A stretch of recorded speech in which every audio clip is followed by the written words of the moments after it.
Patriarchs and Prophets, chapter 8. After the flood. The waters rose 15 cubits above the highest mountains. It often seemed to the family within the ark that they must perish, as for 5 long months their boat was tossed about, apparently at the mercy of wind and wave. It was a trying ordeal, but Noah's faith did not waver, for he had the assurance that the divine hand was upon the helm. As the waters began to subside, the Lord caused the ark to drift into a spot protected by a group of mountains that had been preserved by his power.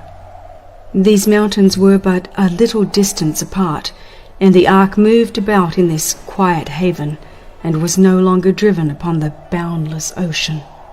This gave great relief to the weary, tempest-tossed voyagers.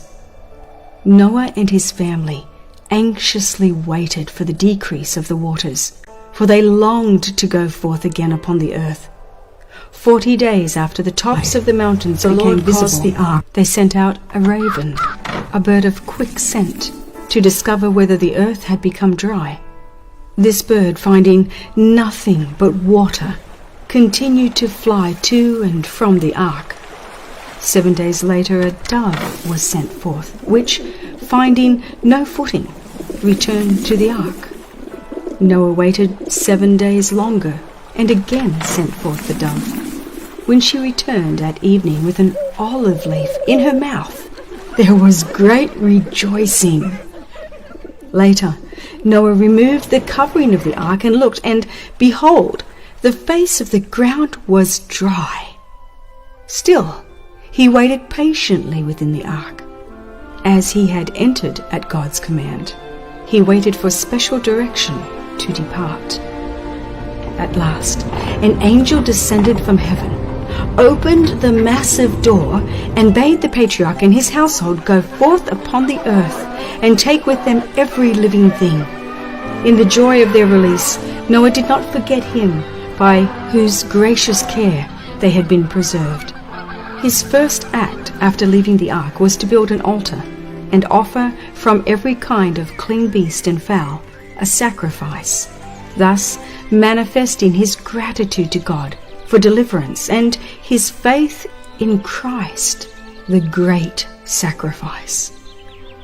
This offering was pleasing to the Lord, and a blessing resulted, not only to the patriarch and his family, but to all who should live upon the earth. The Lord smelled a sweet savour, and the Lord said in his heart, I will not again curse the ground any more for man's sake. While the earth remaineth, seed time and harvest, and cold and heat, and summer and winter, and day and night shall not cease.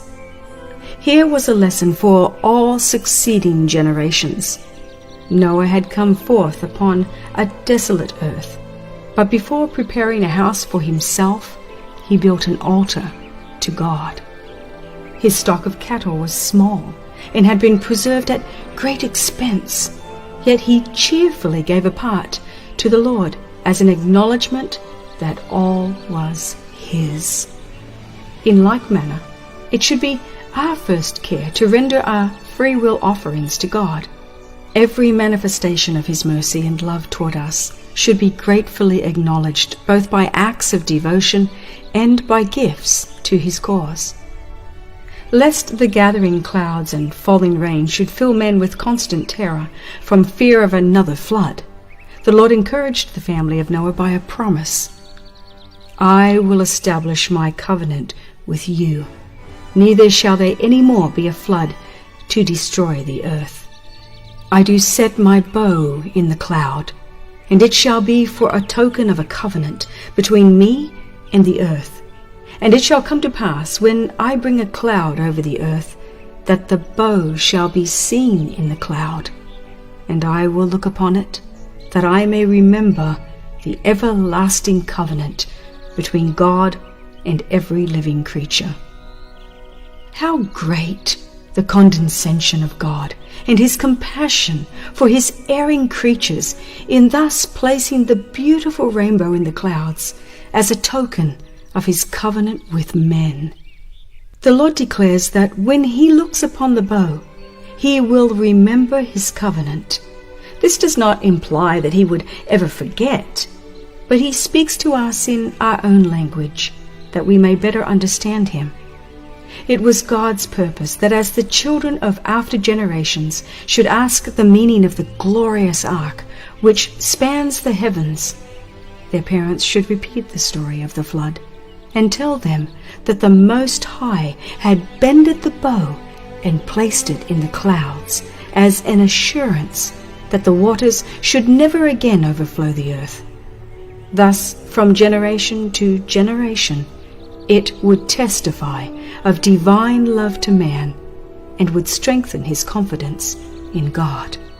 In heaven, the semblance of a rainbow encircles the throne and overarches the head of Christ. The prophet says, "As the appearance of the bow that is in the cloud in the day of rain, so was the appearance of the brightness round about the throne." This was the appearance of the likeness of the glory of Jehovah.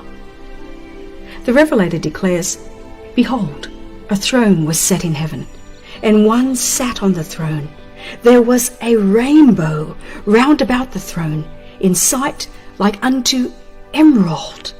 When man by his great wickedness invites the divine judgments, the Saviour, interceding with the Father in his behalf, points to the bow in the clouds, to the rainbow around the throne and above his own head, as a token of the mercy of God toward the repentant sinner. With the assurance given to Noah concerning the flood, God himself has linked one of the most precious promises of his grace. "As I have sworn that the waters of Noah should no more go over the earth, so I have sworn that I would not be wroth with thee, nor rebuke thee. For the mountains shall depart, and the hills be removed, but my kindness shall not depart from thee, neither shall the covenant of my peace be removed, saith Jehovah that hath mercy on thee." As Noah looked upon the powerful beasts of prey that came forth with him from the ark, he feared that his family, numbering only 8 persons, would be destroyed by them.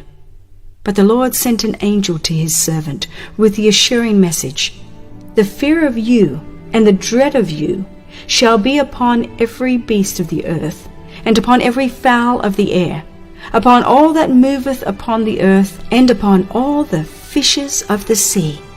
Into your hand are they delivered. Every moving thing that liveth shall be meat for you, even as the green herb have I given you all things." Before this time, God had given man no permission to eat animal food. He intended that the race should subsist wholly upon the productions of the earth. But now that every green thing had been destroyed, he allowed them to eat the flesh of the clean beasts that had been preserved in the ark.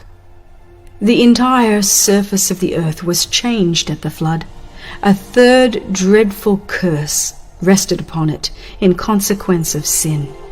As the water began to subside, the hills and mountains were surrounded by a vast turbid sea. Everywhere were strewn the dead bodies of men and beasts. The Lord would not permit these to remain, to decompose and pollute the air. Therefore he made of the earth a vast burial ground. A violent wind, which was caused to blow for the purpose of drying up the waters, moved them with great force, in some instances even carrying away the tops of the mountains and heaping up trees, rocks, and earth above the bodies of the dead. By the same means the silver and gold, the choice wood and precious stones, which had enriched and adorned the world before the flood, and which the inhabitants had idolized, were concealed from the sight and search of men. The violent action of the waters piling earth and rocks upon these treasures, and in some cases even forming mountains above them. God saw that the more he enriched and prospered sinful men, the more they would corrupt their ways before him. The treasures that should have led them to glorify the bountiful giver had been worshipped, while God had been dishonored and despised. The earth presented an appearance of confusion and desolation impossible to describe. The mountains, once so beautiful in their perfect symmetry, had become broken and irregular. Stones, ledges, and ragged rocks were now scattered upon the surface of the earth. In many places, hills and mountains had disappeared, leaving no trace where they once stood, and plains had given place to mountain ranges. These changes were more marked in some places than in others. Where once had been earth's richest treasures of gold, silver, and precious stones, were seen the heaviest marks of the curse. And upon countries that were not inhabited, and those where there had been the least crime, the curse rested more lightly. At this time, immense forests were buried. These have since been changed to coal, forming the extensive coal beds that now exist, and also yielding large quantities of oil. The coal and oil frequently ignite and burn beneath the surface of the earth. Thus, rocks are heated, limestone is burned, and iron ore melted. The action of the water upon the lime adds fury to the intense heat and causes earthquakes, volcanoes, and fiery issues. As the fire and water come into contact with ledges of rock and ore, there are heavy explosions underground, which sound like muffled thunder. The air is hot and suffocating. Volcanic eruptions follow, and these often failing to give sufficient vent to the heated elements, the earth itself is convulsed. The ground heaves and swells like the waves of the sea. Great fissures appear, and sometimes cities, villages, and burning mountains are swallowed up. These wonderful manifestations will be more and more frequent and terrible just before the second coming of Christ in the end of the world, as signs of its speedy destruction. The depths of the earth are the Lord's arsenal, whence were drawn weapons to be employed in the destruction of the old world. Waters gushing from the earth united with the waters from heaven to accomplish the work of desolation. Since the flood, fire as well as water has been God's agent to destroy very wicked cities. These judgments are sent that those who lightly regard God's law and trample upon his authority may be led to tremble before his power and to confess his just sovereignty. As men have beheld burning mountains pouring forth fire and flames and torrents of melted ore, drying up rivers, overwhelming populous cities, and everywhere spreading ruin and desolation, the stoutest heart has been filled with terror, and infidels and blasphemers have been constrained to acknowledge the infinite power of God. Said the prophets of old, referring to scenes like these, "Oh, that thou wouldest rend the heavens, that thou wouldest come down, and the mountains might flow down at thy presence. As when the melting fire burneth, the fire causeth the waters to boil, to make thy name known to thine adversaries, that the nations may tremble at thy presence. When thou didst terrible things which we looked not for, thou camest down, the mountains flowed down at thy presence. The Lord hath his way in the whirlwind and in the storm, and the clouds are the dust of his feet. He rebuketh the sea, and maketh it dry, and drieth up all the rivers. More terrible manifestations than the world has ever yet beheld will be witnessed at the second advent of Christ. The mountains quake at him, and the hills melt, and the earth is burned at his presence, yea, the world and all that dwell therein. Who can stand before his indignation? And who can abide in the fierceness of his anger? Bow thy heavens, O Lord, and come down. Touch the mountains, and they shall smoke. Cast forth lightning, and scatter them. Shoot out thine arrows, and destroy them. I will show wonders in heaven above, and signs in the earth beneath, blood and fire and vapor of smoke. And there were voices, and thunders, and lightnings, and there was a great earthquake, such as was not since men were upon the earth, so mighty an earthquake and so great. And every island fled away, and the mountains were not found. And there fell upon men a great hail out of heaven, every stone about the weight of a talent. As lightnings from heaven unite with the fire in the earth, the mountains will burn like a furnace, and will pour forth terrific streams of lava, overwhelming gardens and fields, villages and cities. Seething molten masses thrown into the rivers will cause the waters to boil, sending forth massive rocks with indescribable violence, and scattering their broken fragments upon the land. Rivers will be dried up, the earth will be convulsed. Everywhere there will be dreadful earthquakes and eruptions. Thus God will destroy the wicked from off the earth, but the righteous will be preserved in the midst of these commotions. As Noah was preserved in the ark, God will be their refuge, and under his wings shall they trust.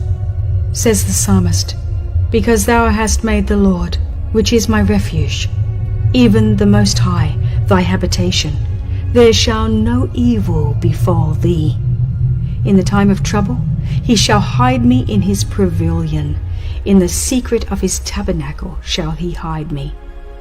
God's promise is, because he hath set his love upon me, therefore I will deliver him. I will set him on high, because he hath known my name.